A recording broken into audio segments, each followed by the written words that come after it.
आज खरोखर हा अतिशय आनंदाचा दिवस आहे की महाराष्ट्रामध्ये एकाच वेळी 44 ओबीसी विद्यार्थ्यांच्या हॉस्टेलचा शुभारंभ आपण केलेला आहे आणि त्या ठिकाणी विद्यार्थ्यांना आपण प्रवेश दिलाय। खरं म्हणजे आपल्या सर्वांच्या आशीर्वादाने महाराष्ट्राचा मुख्यमंत्री होण्याची संधी मला मिळाली आणि त्यावेळी माझ्या हे लक्षात आलं की या महाराष्ट्रात बहुसंख्य असलेला आमचा ओबीसी समाज, ज्या समाजाने या महाराष्ट्राच्या वाटचालीमध्ये एक अतिशय बहुमोल अशा प्रकारचं योगदान दिलं, वेगवेगळ्या प्रकारच्या 350 जातींमध्ये असलेला हा समाज मात्र राज्याच्या विकासाच्या यात्रेमध्ये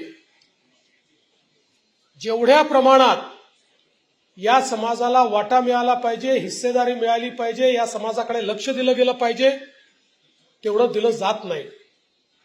आणि म्हणून मी त्यावेळी निर्णय केला की ओबीसी समाजाचं वेगळं मंत्रालय तयार करायचं आणि आपल्या राज्यामध्ये पहिल्यांदा आपण ओबीसी मंत्रालय तयार केलं।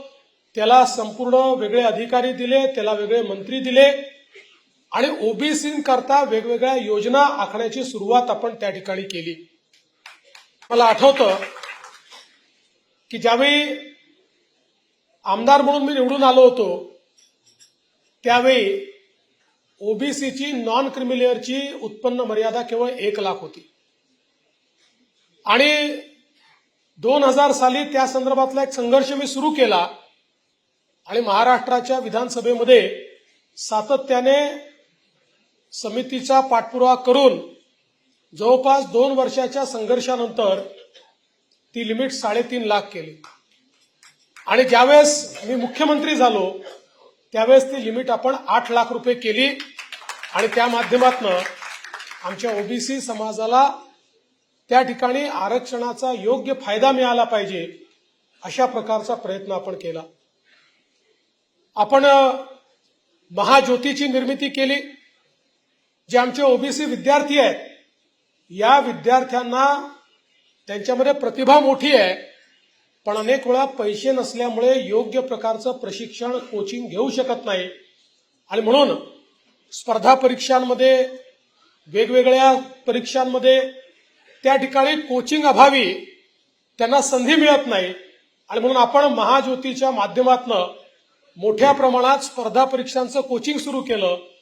आज ज्या विद्यार्थ्यांचं आपण प्रातिनिधिक स्वरूपात स्वागत केलं, मला अतिशय आनंद आहे की आपल्या या प्रयत्नाला यश येत आहे आणि 2000 पेक्षा जास्त विद्यार्थी आपले आज वेगवेगळ्या मोठ्या पदांपर्यंत त्या ठिकाणी महाज्योतीच्या माध्यमातून पोहोचले आहेत।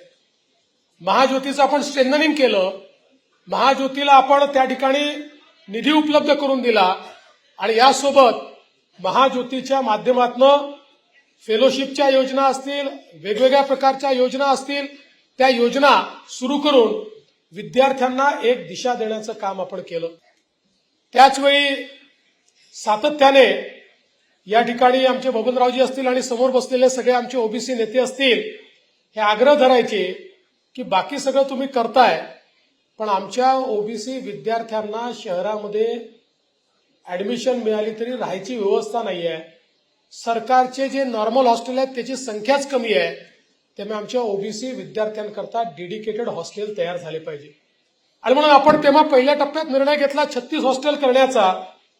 त्याची सुरुवात देखील आपण केली।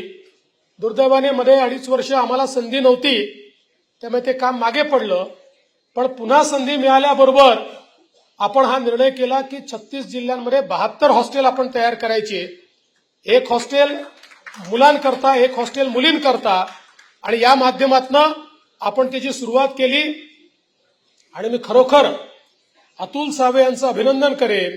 मी एक दिवस त्यांना बोलवलं आणि थोडं वैतागून म्हणालो, सावे साहेब आपले हॉस्टेल केवळ घोषणेत राहतील की आपल्याला जमिनीवर पाहायला मिळतील? आणि सावे साहेबांनी सांगितलं, साहेब आपण काळजी करू नका, मी पुढच्या वर्षभरामध्ये हे सगळे हॉस्टेल या ठिकाणी कार्यरत करतो आणि त्यांनी त्याचा योग्य पाठपुरावा केला, विभागाने पाठपुरावा केला मग हॉस्टेलच्या बिल्डिंग घेणं असेल, त्या ठिकाणी फर्निचर करणं असेल, त्या ठिकाणी स्टाफ असेल, या सगळ्या गोष्टी करून आज 52 हॉस्टेल आपले या ठिकाणी सुरू होत आहेत. आणि मला असं वाटतं की विविध जे घटक आहेत राज्यातले, त्या घटकांमध्ये आता सर्वात जास्त हॉस्टेल एका झटक्यामध्ये ओबीसी समाजाकरता या ठिकाणी सुरू झालेले आहेत. याचा मला अतिशय मनापासून आनंद आहे. अर्थातच त्यांनी सांगितलं अजून 7 एक आठवड्यात चालू करतोय. आपला 72चा आकडा आपण गाठल्याशिवाय राहणार नाही. जे ठरवलेलं आहे प्रत्येक जिल्ह्यातले 2 हॉस्टेल ते तर आपण करूच,